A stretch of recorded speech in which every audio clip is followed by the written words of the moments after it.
is the closest thing you can get back to the zero. The zero gets the 1, 2, 3. The closest thing you can get back to it, but you cannot get completely back to it, because the zero is going back beyond time and space then. You see? So what we have here in time and space, it is not really, if we are speaking about energy, you shouldn't imagine that the universe within time and space, this is really the ultimate divinity that we perceive or not perceive or interact with or personalize, or that. It's not that. That is just its manifestation within time and space. You see? That is just one word of this ultimate being. That's an expression of, we said energy is the ability to produce an effect. Okay, if I say one word and produce an effect, does that mean that this effect is the total me? No way. So that if everything in the universe is just one word, what uttered that word can utter 1,000 other words. So somewhere beyond this time and space is this ability. Everything within time and space exists within this ability that's beyond time and space. But you cannot say beyond, because once you go beyond time and space, it is beyond and within and without and everything. There is no polarities. So it's this ability. And that's why we cannot really, we can speak about the manifestations in time and space. We cannot speak about what's beyond that. Beyond that, if somebody says, I'm a believer and so God exists, and the other person says God does not exist, both are half right and half wrong if you are speaking about the essence, because there's no time and space there, so there are no opposites. So existence is equal to non-existence. It has both the ultimate existence and the ultimate inexistence in one, so the human mind cannot even speak about it, so we'd better not speak about it at all if we don't have the mechanism to speak about it. So all we're speaking about it is the manifestation itself within time and space.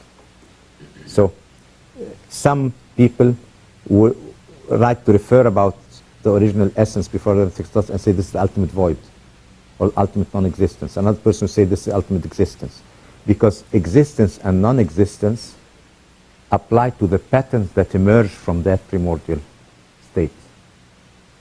So what we are speaking here is on the energy level, and what we are entering into resonance with and getting information with are just within one word, and that's our universe.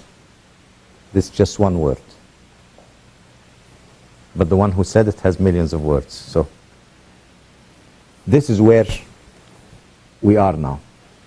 Now, let's look at ourselves.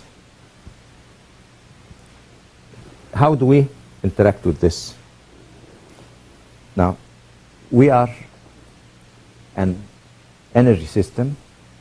In order to understand the energy system, I take one level that I know, and by that level that I know, if I know that there's a law of resonance, I could probably, with a lot of accuracy, somehow study the levels that I don't know.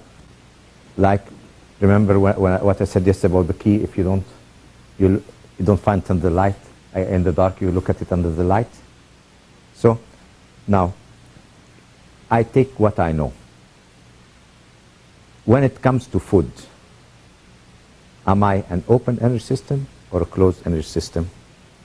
Do I create my own food? No. It exists out there. I take it, I use it, and then I discard it. So there's the state. Outside comes inside, goes outside again. The state here is different than the state here, you see? And this is what I have 3 states. But the important thing in the 3 states that I'm an open energy system. See, it's something out there, comes in here, comes in there. So I'm just here, an open energy system, receiving and emitting. Okay, when it comes to water, it's the same thing. When it comes to air, it's the same thing. I breathe the air. Before it goes in, it has a certain quality. This quality affects me, okay? It's affecting me. Now, inside me, it is different than how it was outside. Inside me, I'm using it, but I'm changing its quality. Then I'm sending it out again, and it has a different quality. So I'm an open system, getting a quality, using it, giving it a quality, sending it outside. So I'm an open energy system. Okay, let's go now to what we don't know, our emotions. If we said emotions are energy, so our emotions must be part of the open energy system. I mean, if we are an open energy system, that means there's abstract emotional energy here that's been there from the beginning, you see? Because the law here, it's the law of balancing between 2 forces, you see? Attraction and repulsion, receiving and giving. So here are the seeds of emotion from the beginning there. So emotional energy exists out there. So there's emotional energy, I take it, I feel with it, and then give it out again. So I'm an open energy system here. Mental energy is in this room, I take it, I think with it, and bring it out. So the air you breathe, the air coming into you, has all those levels outside here. That's why in all ancient cultures you find them giving attributes and the personality to the air. They say, they make prayers that the air brings us benevolent things, and it brings us luck and prosperity and all that. And sometimes they say they give those attributes to directions. Let's say the north wind does that, the south wind does that, the east wind. That means that the air carries on it when it moves.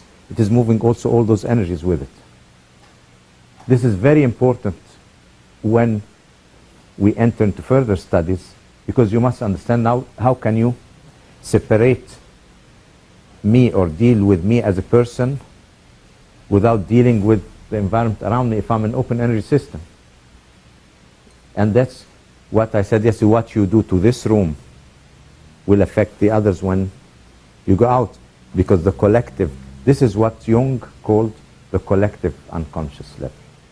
Now people were thinking, when he said about the collective, he was speaking about something that is far away. Was it Akashic records? Was it a certain thing? What's he speaking about? Because he was speaking about a lot of esoteric systems. Well, let's simplify all that. I'm using very simple words. I don't want to go into anything. Let's simplify. Where is the collective everything? The collective, it's right here. It's right here. Here. It's not far away. This is the collective. And if this collective, there is 2 ways it interacts with you. There is the motion, you take it in, use it and out, and then there is this sort of the other aspect, the qualitative, that's the resonance aspect. Now with the resonance aspect, the collective creates a collective in your depth, you see? So you're at the same time also in resonance with the collective. These are just basic things that we're going through without spending too much time onto them, because without really setting the proper attributes of our instrument and how to use it, you wouldn't really be able to use your instrument properly and do that. But once you understand those things, not everybody is going to use it in multi-dimensional things. Somebody might be just using in just to arrange a chair, okay, but the other person might be using it in another dimension. Our instrument can be used everywhere. Now, I think there's a problem with this here. I have to move it a bit that way because I tend to always stand sideways like that, and you'll be seeing. Yeah. We'll turn it a bit like that so that as far as they can see, so I can also face all of you like this. Now, once we know all that, you're going to ask me, now, what is the importance of all that for us? Now, some of the instruments that we have are built to achieve resonance just with those things, are built to separate those levels, are built to do all that. So unless we know we have the basics, unless we agree together on how we see things, we can't really go forward when we do advanced things. But once you look at this, if it's qualitative physics, the nice thing about it is it automatically goes, when you're aware of it, it translates yourself into your own system, and then you feel, I already know everything. I mean, does any one of you think that he didn't know all that in one way or another? Maybe not in those words, maybe because I'm trying to use neutral words. I'm not trying to use scientific words or from any doctrine or something, neutral words. But when you translate it, it sort of fits. Even if it doesn't fit, it sounds okay. I mean, what's wrong with it? It sounds okay. Okay? We take now the break, huh? 15-minute break or 15-minute break?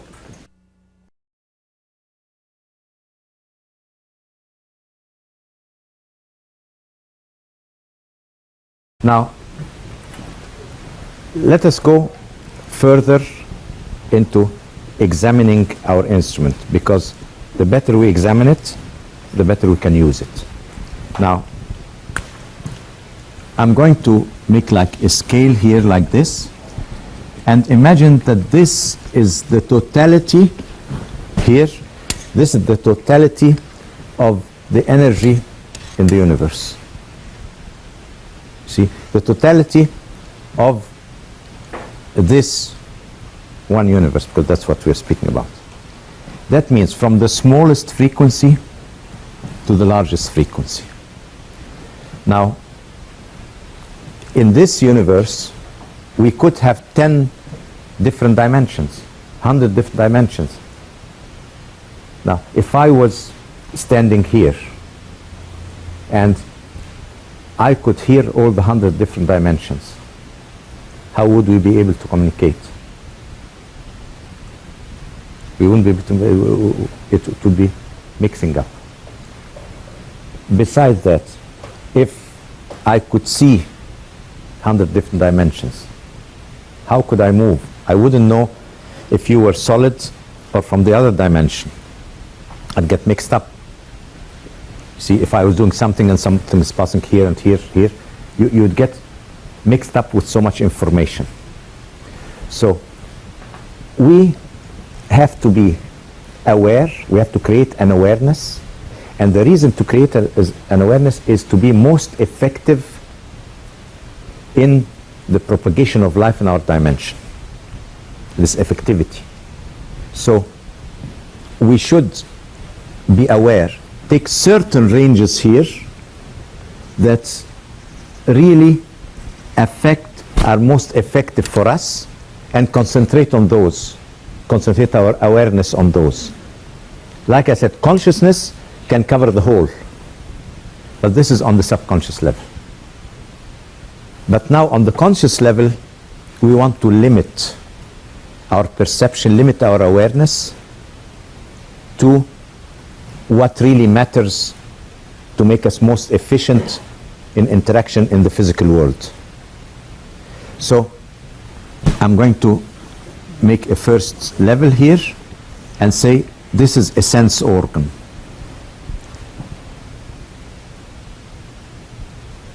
You could have actually here different one, an eye, an ear, a touch. You could have different, we could draw it that way, you see.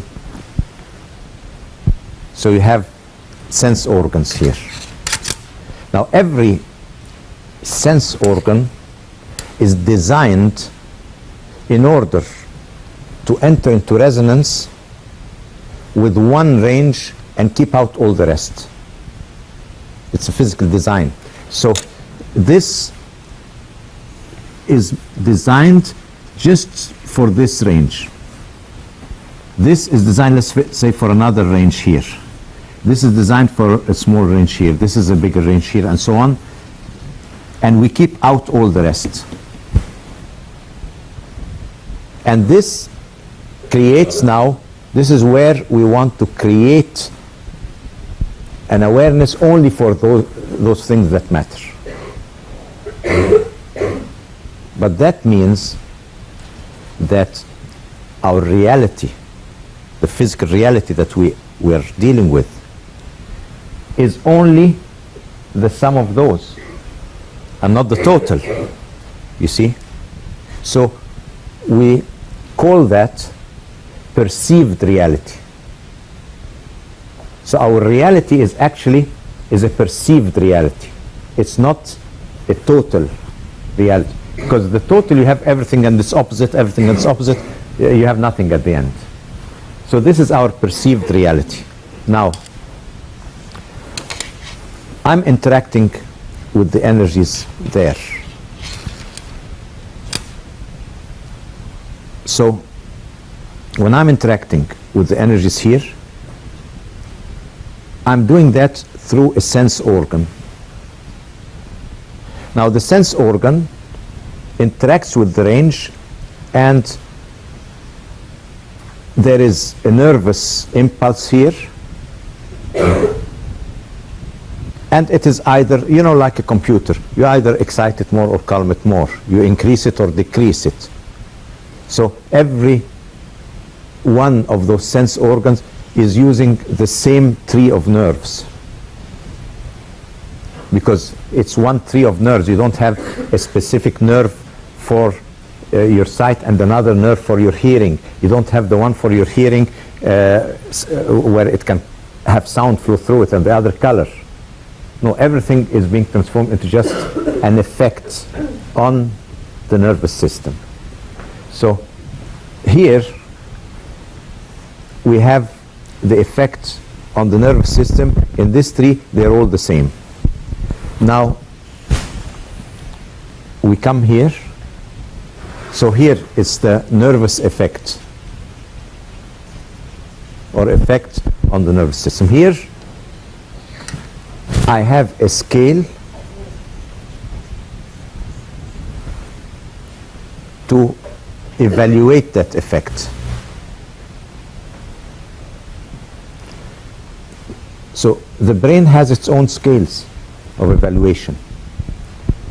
Now nature works qualitatively, not quantitatively. It sees the quantitative as the other side of the coin of the qualitative. It can see it, but it is mainly that's why we describe things. It's mainly, we work qualitative, and through the qualitative, let's say, this is exciting, this is calming. Okay, this is the main thing. But then it could be more exciting, very exciting, and all that. Okay, that's the quantitative part. So, but you always refer the quantitative part to the qualitative part, you see. In science it's different. So you need qualitative scales that have the quantitative thing. Now what are the qualitative scales here? Now you have the, let's say here there are different levels of interaction with the nerve. So I want a scale to tell me about every one of those levels. So I might, in the color scale, I might have here green, then I have here yellow, orange, red, and then there are infrared things I don't see here. Here I have blue, indigo, violet, then I go into ultraviolet and so on. Now, this is a scale. Colors are created by your brain. They are a scale. Yes. No, these are, I'm taking one by one the scales that already, before using a scale, why don't we take ones that already exist in your instrument? I mean, why should I use another one if I have one in my instrument? You see, for example, I could use, like we said yesterday, any scale. You could use dry and wet and old scales. But I would like to see here scales that exist. So I'm taking them. I'll take each one on the dry and wet and hot and cold. This would be in the, well, it's also a scale, we'll use it. But it's, yeah, I'm going to take each one separately from your brain. When we said hot and cold and all that, that would be in the touch area. That would be sort of in the a scale related to the sense of touch. Then if I use the notes, that will be a scale related to the sense of sound, and so on. So we're going to take every scale. But what are those scales? Now this is one scale. Here, if I go in this direction, and this nerve, when the nerve goes to my visual part of the brain, to the visual center, then the visual center uses this scale 1, the color scale. The same type of nerve goes to the auditory center in the brain, and then I have here do, re, mi, fa, sol, la, si, let's say, or C, D, E, F, G. You see? So I have a sound scale. But then the same thing goes into, you can have a smell scale, but that's a bit more difficult. The smell scale, how would you characterize a smell scale? What would you say? Okay, pleasant and not pleasant, but this is, I want a scale. You know, if it was a taste, I would say spicy and sweet, things like that, or acidic and alkaline, or there are so many. But on a smell, you could say, what do the people who make perfumes, how do the perfume people speak? What's their language? What do they say?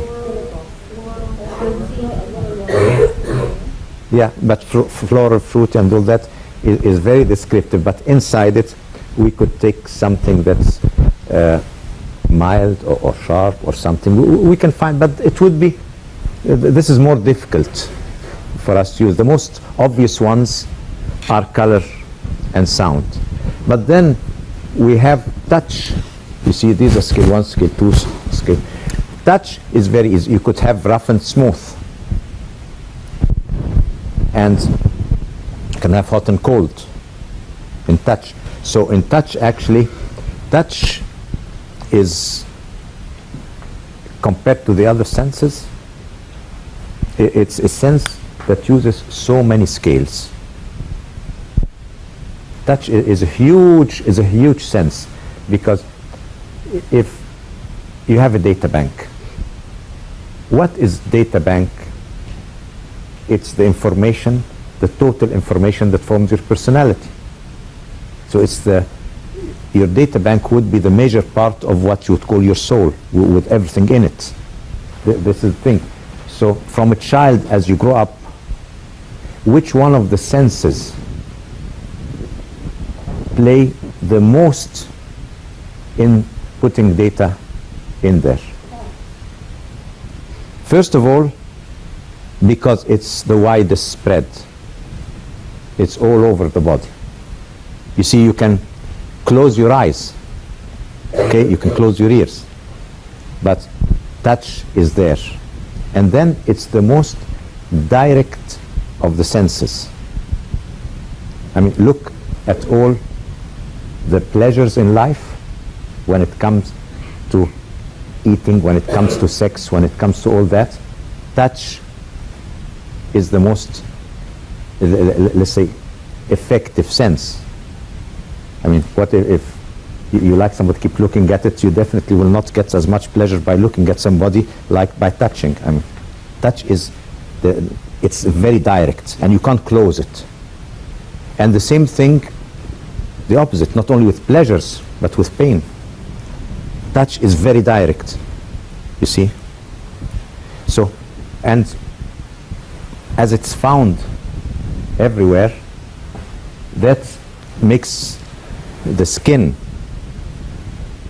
a very, very important thing in our life. The skin, because it not only has the sensors of touch, but it also has the, I'll go that a bit later on, and what is the skin is.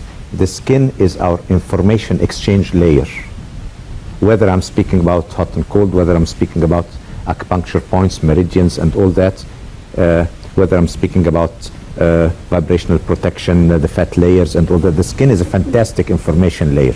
But I'll go in that a bit later. But all what we can say at the moment is that there are multiple scales in the skin: hot, cold, rough, smooth, all those scales.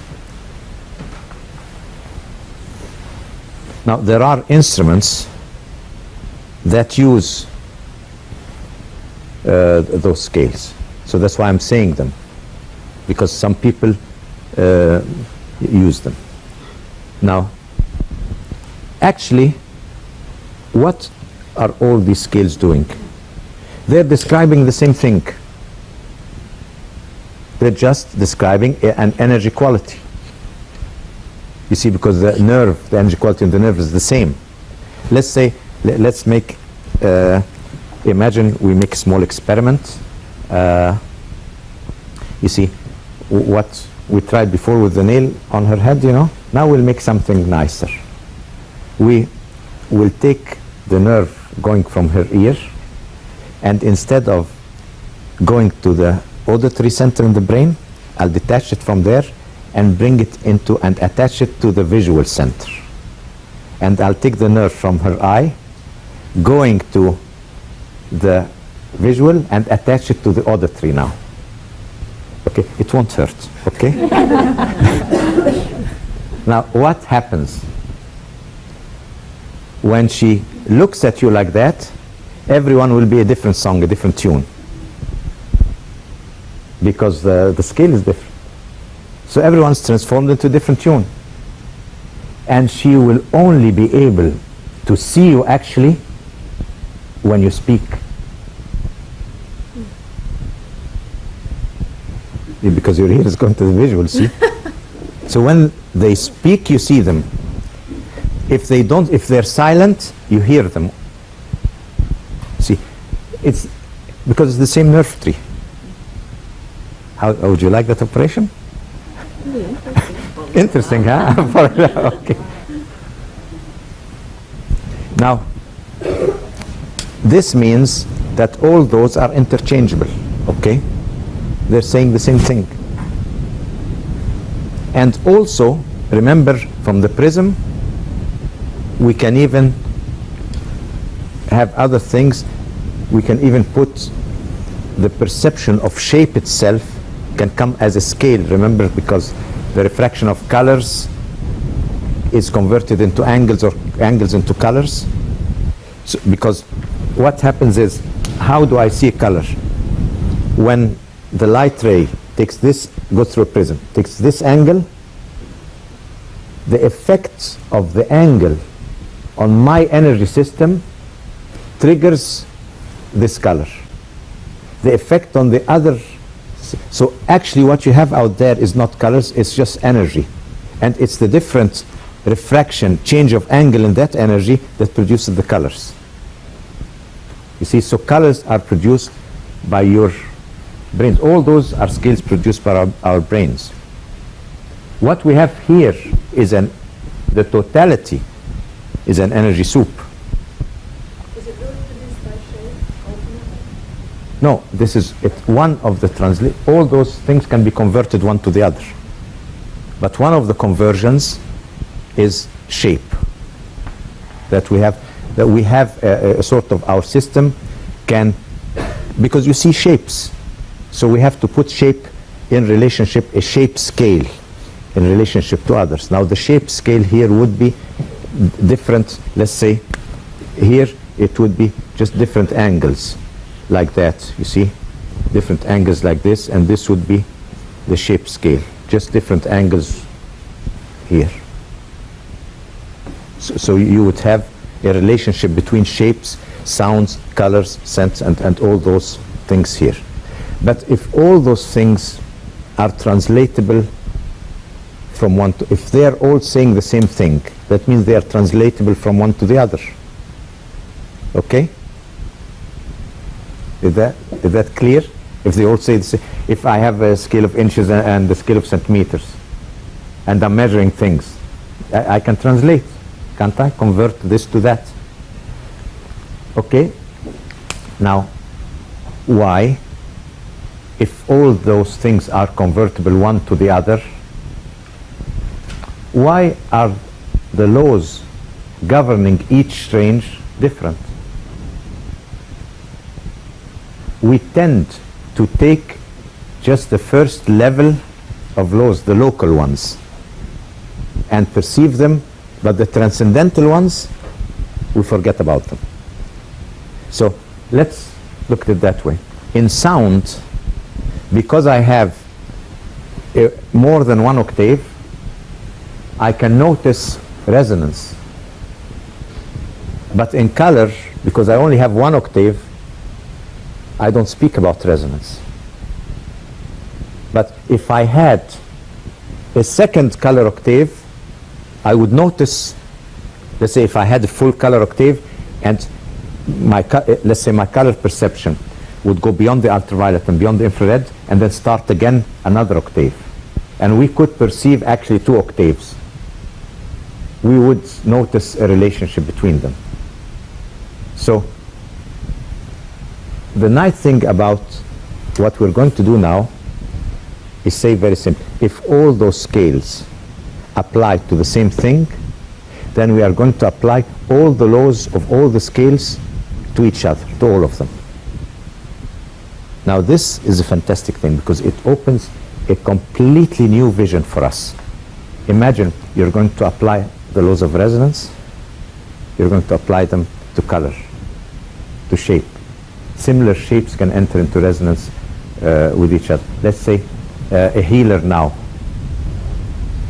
He has so many relationships, but all of a sudden he might say similar shapes in the body through shape will communicate just by shape. So it's because shape is translatable into sound and to color, so communicate similar shapes as if they were producing the sound and speaking to each other, you see. So it opens new doors, this idea of resonance of shapes, resonance of colors. But resonance of shape is a fantastic thing.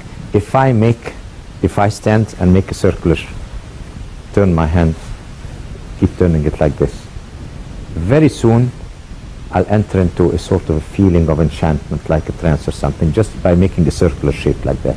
Why?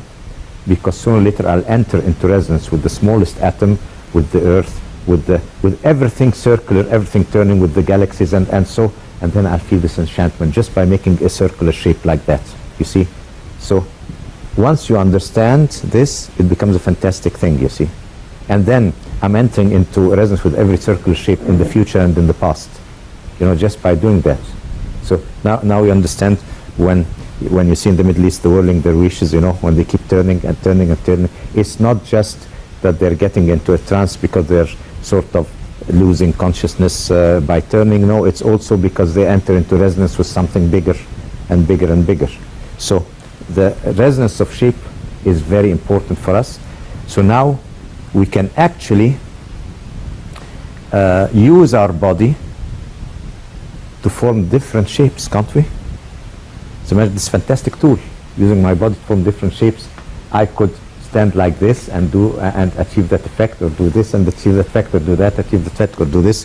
You have a fantastic tool. Once you know the laws, you can do whatever you want with them. So it's very fascinating now if you start using all the laws from one to the other. And the thing you must understand is that all these are produced by your brain. They don't exist out there. They're produced by your brain. Now let's go into some. If you produce color by your brain, what is color? Color has a certain amount of luminosity in order to be able to have color. I mean, yellow is more luminous than red, is more luminous than blue. You understand this luminosity of color? That means, in another word, that color, you need light to have color. And light is within color. Color has light within it. But ultimately, doesn't that still No. I mean, they're all one thing. I understand that, but I was... Which comes from which is irrelevant. I mean, they're all one thing, you see. Now, if your brain is producing colors, then your brain is producing light. Otherwise, it won't be able to produce colors. Isn't that evident? Now, is the light that you see in front of you produced by the sun or by you? I'm not getting answers. What produces this?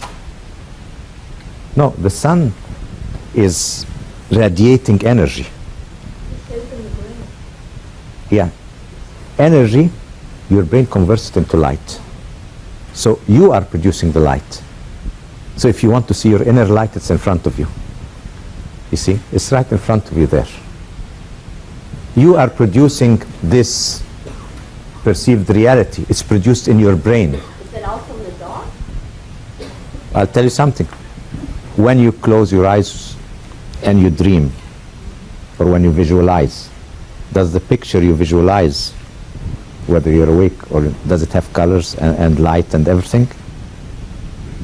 Does it? Okay. Okay, that means you produce your own light. Does a blind person make his own light too? Yes. Because a blind person, it depends. If the blind person has a problem in the eye itself, in the organ, then he still produces his own light. But if the visual center of the brain, if you take that out, then he might not be able to produce light. But what will happen is the sound center of the brain will start transforming itself and produce the light for him. So, I mean, that's why blind people who are born blind can sometimes draw a tree, draw something. How can they draw something if they've never seen anything in their life? It's like we stop and you want to change? Okay. So all the senses are created in the brain. Now, somebody might ask me, no, the physicists, I mean the regular conventional ones are here have different opinions. There are two schools. One school says that it is produced in the brain. The other school says it is reproduced in the brain. That means it exists out there, it is reproduced in the brain. Then one school says it doesn't exist out there, it is only produced in the brain. Now which is right? Like I told you yesterday. No, if all the species saw the same reality, then the brain is reproducing something.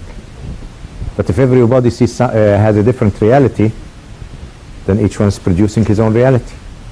So, because the moment you get somebody with the senses here attached to different ranges here, they form a different reality. So you are only taking 5% of the whole. So if you can only perceive 5% of the whole, how can you assume that you are translating the whole reality out there? No way. It's just your, that's why we call perceived reality. Are we ready? Okay. So perceived reality here is, if I make my reality, I'm like a projector, you know. When you go to the movies, you watch the screen, and then in front of you there on the screen, you see the film, don't you? You have to see the film out there, and you think the film is out there. Is the film out there? How do you perceive it? No, where is the film? How do you perceive No, it's in the projector. I mean, where is the film that you see out there? It's a roll of film in the projector. But you think it's out in front of you there, because it is projected there. What projects it? Light. Light. I'm taking another example. I'm going a step further. Now we went to the step after you produced it in your brain. Now we're taking the next step, you see. The next step is, after you produced in your brain, you have to project it outside. See, otherwise, because this reality, if it's not projected, it's not, you don't feel it as your environment. So the senses do not only capture information, it's not a one-way street. We spoke about resonance. No, all your senses work both ways. They are so active in reception and active in projection. In the projection of your reality outside, and then you think it's outside you, but you are really projecting. It's like a projector. During the movie, you're living the film out there. But in reality, the film is in the projector. See? And the light is taking it out there. It's projected outside. So the projector is your brain, the film is in it, and you project it outside. Now, the act of projection and the act of producing light and all that, you see, takes energy. So a projector, if you keep it running for a long time, it will heat up. Same thing with you. I mean, seeing this reality, because it's a left brain operation, because your reality is sort of made up through the use of the activation of the senses, what happens is it overheats if you use it too much. So you have to sleep. You can only use it for so long, and then you have to sleep a bit. You can't keep this reality out there for a long time, because you need a certain amount of stress to have it. But there are easy ways. Whenever it gets too stressful, you daydream. So you activate the other part of the brain. And some daydreaming is relaxing. See, if a person has too many problems, he just daydreams a bit, yeah, and then you feel, and with many people, it becomes automatic. You see, it becomes automatic. The more you stress them, the more they fly out. So it's this right brain, or you want to hear some music, or you want to hear something, just to get out, because this reality, and the more you concentrate, because reality, you know, the left brain, okay, I see reality, I go more into concentration, puts more stress. Now, if I am producing my reality, and I have a projector, I'm producing my reality. That means I can control it. I can put my hand in front of the projector, make some images, do things. So I can play with this reality if I'm producing it. But it doesn't work that way. Imagine that there are 100 projectors producing the film. I can't, whatever I do with one will not even be seen out there. Even if I close it off completely, the film is still going on, you see. So it's like, if I have one instrument with one string, and I hit the string, I can stop it and the sound goes away. But now if I have a musical instrument, and I hit one string, and that's my string, and then stop it, the sound will not stop. Resonance. So the reality through resonance becomes solid. Resonance is a form of interference of reality, and becomes solid through resonance. And then we can't, we are parts of forming it, but we are not the total formers of it. So at the end, it becomes our reality. So this is our perceived reality. Now, what happens here? Here are the scales. But there must be something between measurement and projection. What is missing? Meaning, data bank. Because without meaning, I can't project even something. I mean, if I look at you like that and move my head a bit right or left like that. Okay, if it's just measurement, I can see with 3 eyes, 2 mouths. I mean, why not? I mean, why not? But somehow there's a meaning level in there. There's a data bank that arranges everything. Like when you hold an orange and this orange looks orange. You go into so many light conditions and you still know it's an orange. Your brain corrects, seems to correct. There's a data bank in there that has seen an orange and it corrects it. So there is, before you can project, now we have to have something, there's a meaning level before projection. Because if there is no meaning, I won't even understand a reality. So the meaning level here is what? The meaning level is my data bank. Because I can only understand through my data bank. You know, when the Spaniards came and during their conquest they went to some remote islands in the Pacific and they would go, and when they went there, the natives had never seen those big galleons, those big ships. They'd never seen them, don't exist in their data bank. So the ships were coming in and these people were sitting playing on the shore. They didn't know they were invaded. And the ships were coming. All they could see maybe was a big cloud. Their data bank cannot form a ship if no ship exists in there. Until they came right up to the shore and they started seeing faces.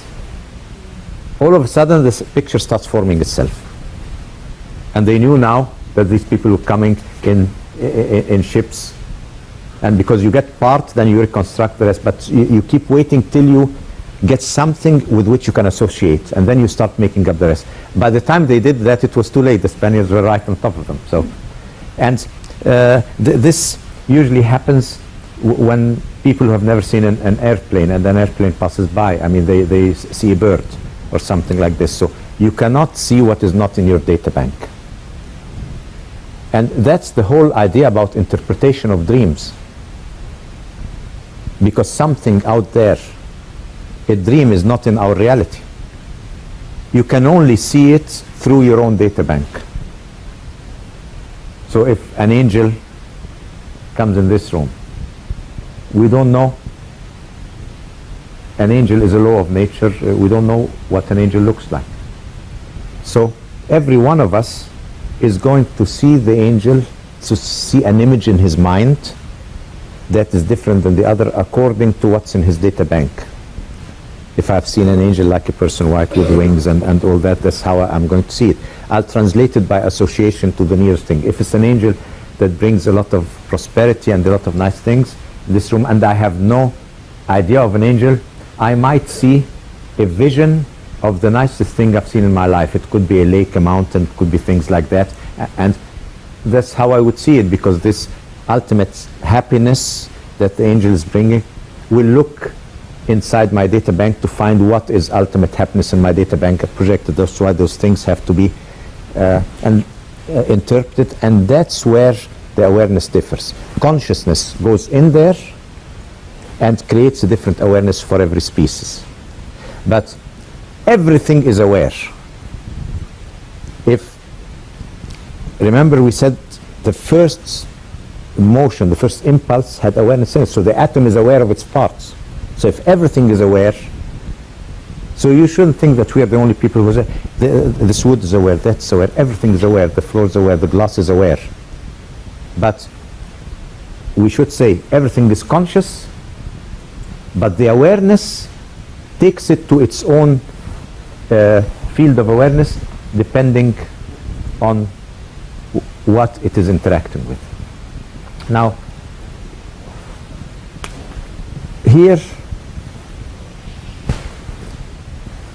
I make a line here. This is a very important line here.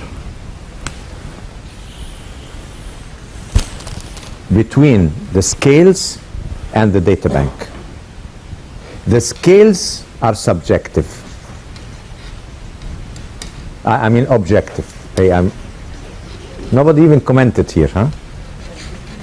Objective. And here is where subjectivity comes in. Here's where, and this is objective. You should comment, shouldn't believe everything I say, huh? Okay. Why objective?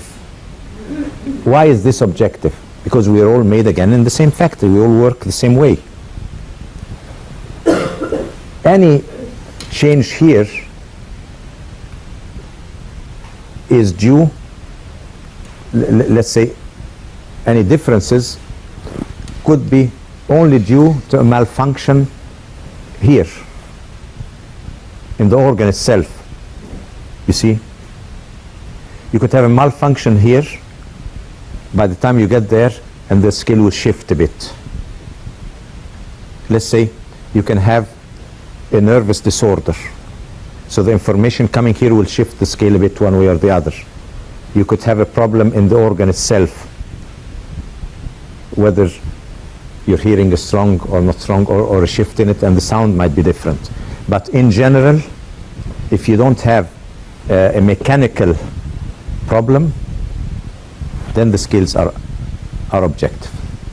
But when they come here in the subjective, they are reworked again. That's why you say things like, for example, when you're in love, there's a shift towards the rosy colors. You know, when you're sad or something, then there's gloomy. There's a shift towards the darker blacks and things like that. So actually, some people, you know, all the poets, the perception of the world can change a bit, and that happens only here. Now, we are going to, there are two ways of using our body as an instrument. Here and here. Now, dowsing and the use of pendulums, as you all know it, I'm sure you all have heard about dowsing one way or the other, people using pendulums, but more as a psychic thing, that where you hold a pendulum or you hold a twig and ask a question, yes, no. So the moment there's the word question, ask, you're here.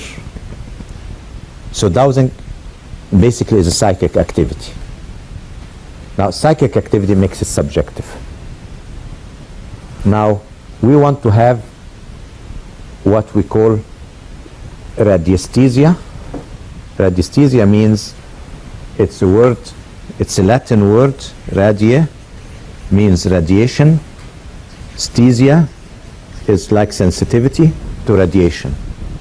Now they have separated, it's a Latin word, they have separated this into mental radiesthesia when you work here according to dowsing methods.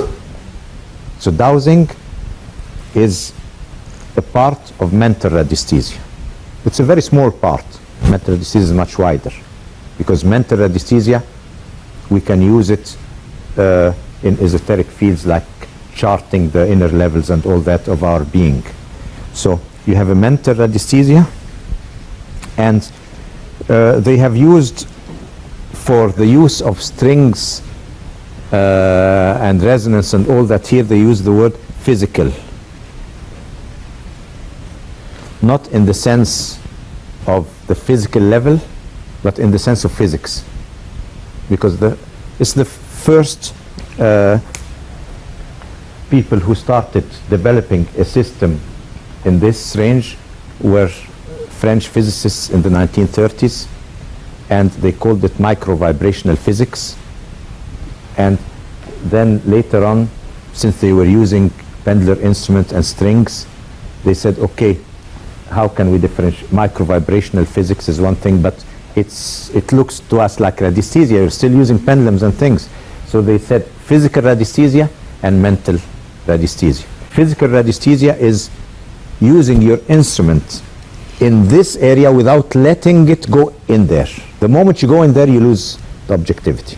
So this is one type, like musical harmonics and all that, is all here. But the moment you ask a question, this perception is here. We're going to study both, but we concentrate on this one, on the physical one. But we'll have to go into both. Because people who are interested in metaphysical studies, trying to find out, are we made inside of one component, or are we more than one component? Where are those other components? Can I speak to them? Do they have a name? Do they have a number? Can I interact with them? Does one of them live here? Does another one live on a multidimensional thing? Some people are interested in that. And so we will combine this physical radiesthesia with mental radiesthesia in order to chart the way into unconscious. So these are very effective, but for now on, in biogeometry, we will concentrate on using physical radiesthesia because we are dealing with very dangerous things here. We are dealing with electromagnetic fields, okay, but we're dealing with Earth radiation. So unless you use an objective method and you know exactly the difference between a vertical radiation and the horizontal one, you won't find a vortex and go in it and sit there and think you're enjoying it and think it's spiritual, while it is actually a very harmful vortex. You know, like Sedona is full of vortexes.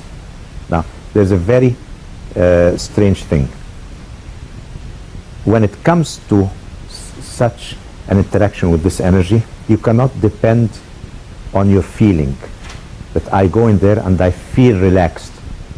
You cannot depend on that, because a person who lives in an environment with a lot of vertical radiation and his body is full of it might tend to be attracted to an area that's full of that.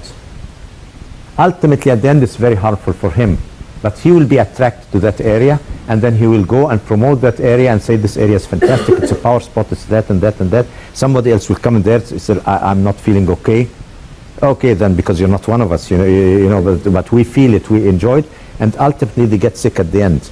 So you cannot trust your feeling, because, even it happens to people. You hear stories about people when they buy houses. Some people have this thing about always choosing a problematic house. They can look for it among 100 houses. They have a house, let's say, with cracks. It's all cracking and it's always mold and all that. They leave it because of that, the problems. And they go and look, and they choose a house that might be renovated, doesn't seem that, but they choose the house, and maybe this is the worst house in relation to mold and cracks and all that. And then they leave it, and they seem to be following them. Or somebody might have something for haunted houses. He just go from one to the other. It's like choosing them. Okay, these are not that bad, whether it's haunted, whether it's mold, but it's bad when you have an affinity for vertical radiation and you choose houses that after some time you end up with cancer or end up with things like that. So it's no joke here. We have to be able to differentiate between power spots, and this is why the 3 days of here. If I hadn't really developed physical radiesthesia in the past 30 years to a certain extent, I would have never even discovered biogeometry. Because if you cannot differentiate in all what we are saying, if we can't understand all this, then where are we? Asking questions, yes, no, again, and auto-suggesting ourselves. Now,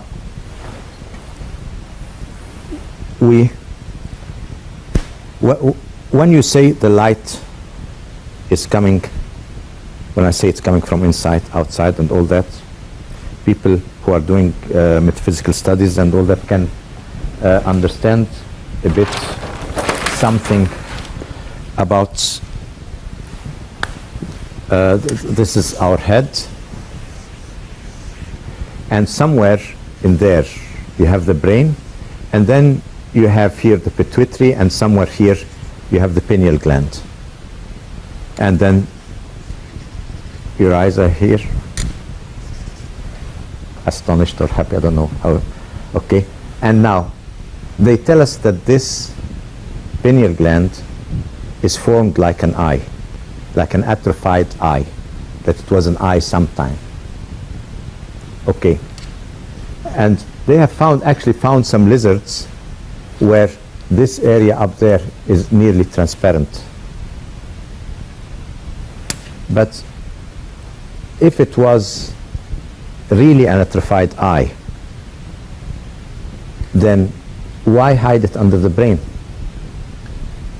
if it was supposed to see light? But we know that as an eye, it's very sensitive to light, because when light hits it, it can't hit it directly, of course. Somehow it gets the information about light. Then it produces certain things, drugs, chemicals in your body. And when there is no light, it produces others. So the moment the light goes off, it starts producing things like, for example, melatonin. And it puts you to sleep.